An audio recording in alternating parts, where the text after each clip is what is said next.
Quando a gente olha para as músicas hoje, agora eu tô falando musicalmente, tá? As músicas que são usadas hoje para adoração, eu queria que você fizesse um comentário sobre essa mudança. E quando eu falo mudança, até falei isso pro pastor aqui nos bastidores, há pelo menos uns 20 anos, 25 anos atrás, eu estive num evento com o pastor Marcos, até começaram a falar da minha memória de novo aqui, né? E nesse evento, uma música marcou a minha vida naquela época, dentro daquele ambiente, que era uma música totalmente cristocêntrica. Havia uma necessidade antigamente dos compositores e das canções de centralizar Jesus, a pessoa de Jesus. Aquela coisa é dele, é por ele.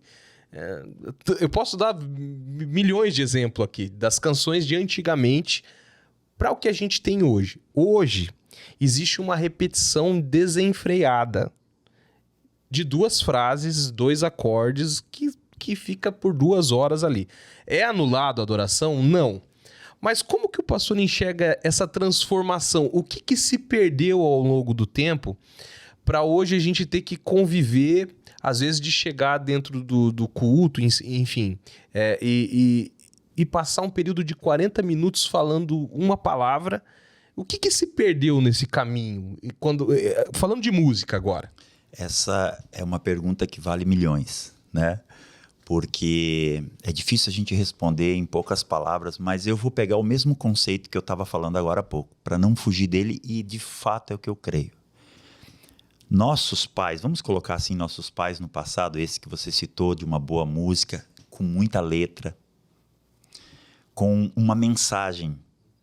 Não era só música, né? Eu estava agora há pouco ouvindo, hoje durante o dia, assim, rolando ali o feed e vi alguém cantando uma música de coral. Me lembrei do meu pai. Cara, eles cantando toda aquela música, é uma letra extensa. Você cantar Rude Cruz, por exemplo, é uma mensagem. Nós não estamos falando só de 2, 3 palavras e repetições de 40, 50 minutos. O que eu não vou entrar na questão do mérito aqui, se isso é ou não é de Deus. Eu acredito que é, mas houve igual você colocou, uma grande mudança. Aconteceu isso. Para mim, William, tem a ver com isso, cara. Tem a ver com a experiência do adorador. Sabe? Você é fruto da sua experiência. Eu estava ministrando lá no Paraguai, a uns 140 quilômetros esse final de semana, brasileiros, tá? Num acampamento que estava tendo lá, e estava ministrando para esses caras, são tudo estudante de medicina no Paraguai, né? E cristãos, assim, estava vivendo um momento, assim, muito legal. E a gente estava falando, assim, exatamente sobre isso, sabe? Que as experiências, elas são extremamente importantes. Você precisa... O fruto daquilo que você faz é o fruto daquilo que você tem. Isso me assusta. Porque se hoje nós estamos pobres no que fazemos, cara, isso tem um resultado, isso tem um gatilho, isso tem um lugar. Você reproduz aquilo que você é. Então, eu sinto no meu espírito que nós precisamos resgatar isso. Tem tempo. Ou, no meu caso, no teu e de outros que já viveram isso, ministrar isso. Levar de novo essa galera a experimentar uma coisa mais profunda no Senhor, motivá-los a se encher de Deus, a que o fruto dessa música seja o fruto do quanto que você tem. Porque se você não tem, você dá o que você tem. Então, do passado para agora, eu não consigo fugir muito dessa resposta. É fruto daquilo que, quando eu olho para meus pais, no passado, eu vejo todos eles profundos na palavra. Eles entendiam que, como eu disse agora há pouco, que eles pregavam cantando. Que eu não era... A parte da adoração não é uma coisa que prepara para a parte da palavra. Sabe que isso é usado? Não, a música é uma preparação. Cara, eu acho isso errado. Eu acho isso equivocado. Nós não estamos ali para preparar nada. Nós estamos ali para expressar como um time. Só que eu estou fazendo isso cantando. E você está fazendo isso pregando. E o outro está fazendo isso contando um testemunho. E no final das contas nós funcionamos todos juntos e a voz do Senhor foi comunicada no espírito de todos, e todos saíram edificados, todos saíram em níveis de transformação diferente de como entraram. Então, falta alguma coisa dentro de nós que os pais tiveram e que nós precisamos buscar. E para mim não tem outra coisa a não ser mais bíblico, porque para você ser cristocêntrico, você precisa conhecer a Cristo. Você precisa conhecer o plano, você precisa conhecer a ideia. Não estou falando só de saber que Jesus salva, que ele cura, que ele liberta. Não, estou falando, cara, mergulha, você precisa estudar. Talvez você não precisa só estudar, compor. Você precisa estudar as Escrituras para que a partir das Escrituras a tua composição seja bíblica. Hoje a gente quase não canta as Escrituras, a gente não canta a palavra. Tá? E é uma crítica num bom sentido, porque nós estamos ficando raso. O teu comentário, para mim, tem a ver com isso. Parece mais raso. Hoje temos mais tecnologia, nós temos os melhores instrumentos. Nós e o mundo estamos no mesmo páreo. Tá? Equipamentos iguais. Então, nós temos que apresentar algo que seja o diferencial. E qual é o diferencial? A nossa fé, a vida que a gente tem, o que a gente carrega. Se ela está rasa, é isso que eu ofereço. Às vezes até tem, mas ainda está rasa. Então, eu quero deixar uma palavra aqui para todo mundo que está nos ouvindo. A gente precisa aumentar a nossa vida em Deus.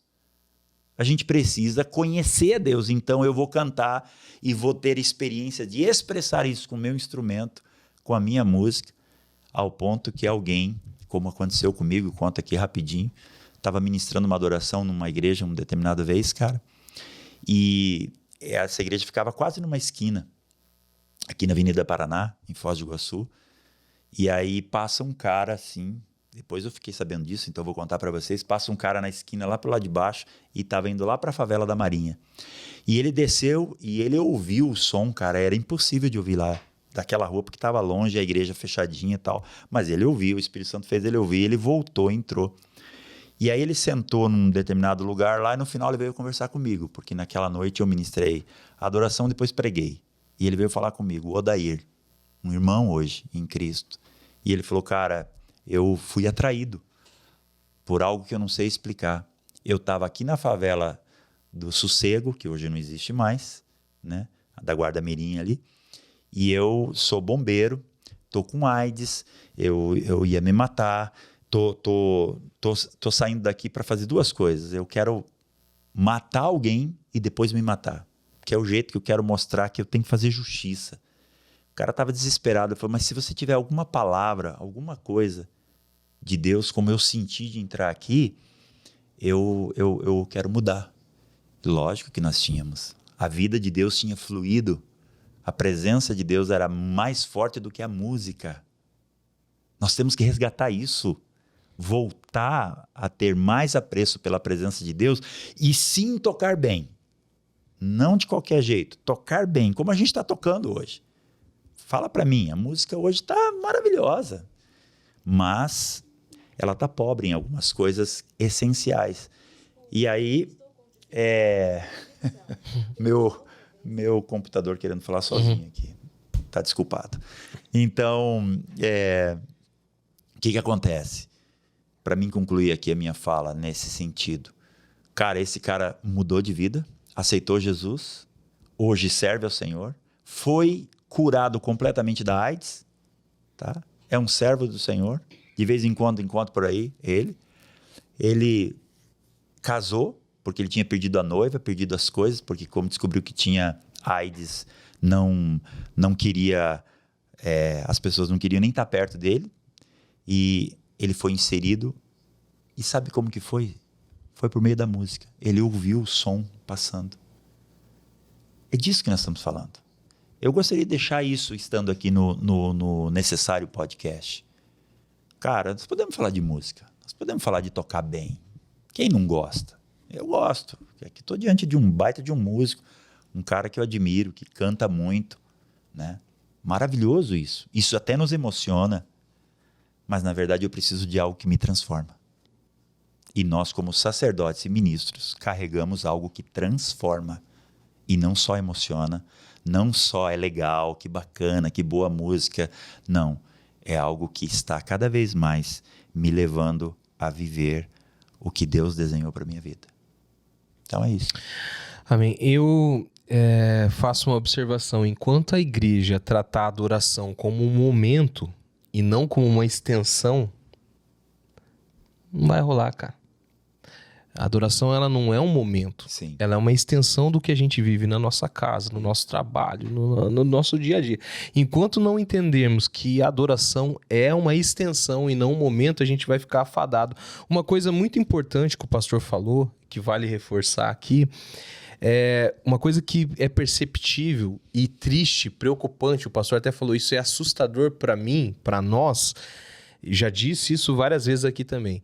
É o fato da igreja se conformar, muitas vezes ministros de louvor, enfim, compositores, se conformar em contar experiências dos outros.